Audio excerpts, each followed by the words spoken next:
அனைவருக்கும் வணக்கம். கடலூர் மாவட்டம் பள்ளிட்டு வட்டம் தமயந்தி ஆர்கானிக்ஸ். நான் உங்கள் கொய்யா ஆரம்பம். மண்புழு உழவனின் நண்பன் சொல்லுவாங்க. அதை நம்ம கண்கூடாக பார்த்துட்ருக்கோம் நம்ம நிலத்தில்.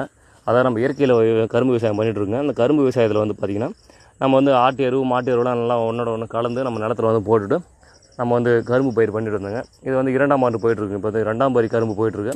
கரும்பு வெட்டி இதுலேயே நம்ம அந்த மாதிரி எருவுலாம் போட்டுவிட்டு நம்ம தண்ணி பாய்ச்சிட்டு வந்தோம். இப்போ ரீசெண்டாக சோலை கழிச்சு சோலையை அதிலே விட்டுட்டுங்க. ஏன்னா அதுவும் ஒரு மக்கிய உரமாக தேவைன்னு நம்ம சோலையை அப்புறப்படுத்துறோங்க. அதிலே விட்டு மறுபடி தண்ணி பாய்ச்சிட்டு வரோங்க. இப்போ பார்த்தீங்கன்னா நிலத்தில் பன்மடங்காக மண்புழு பெருகி இருக்குங்க. ஒரு நிலத்தில் மண்புழு அதிகமாக இருந்தாவே நிலம் வளமான நிலத்தில் மட்டும்தான் மண்புழு இருக்குங்க. வளம் இல்லாத எந்த ஒரு நிலத்துலையும் மண்புழு அதிகமாக இருக்காதுங்க.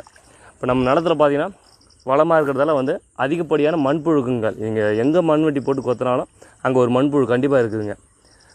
இவ்வளோ மண்புழுக்கள் நம்ம சேர்ந்து நம்ம நிலத்தை உழவு பண்ணுங்க. அதாவது நிலத்தை கீழே மேலே நல்லா உழவு பண்ணி காற்றோட்டமும் வெப்பமும் தண்ணீரும் நிலத்துக்கு அடி வரைக்கும் சென்று பயிர்களுக்கு நல்லா ஒரு வளர்ச்சியாக இருக்கிறதுக்கு மண்புழு உதவி பண்ணுங்கள்.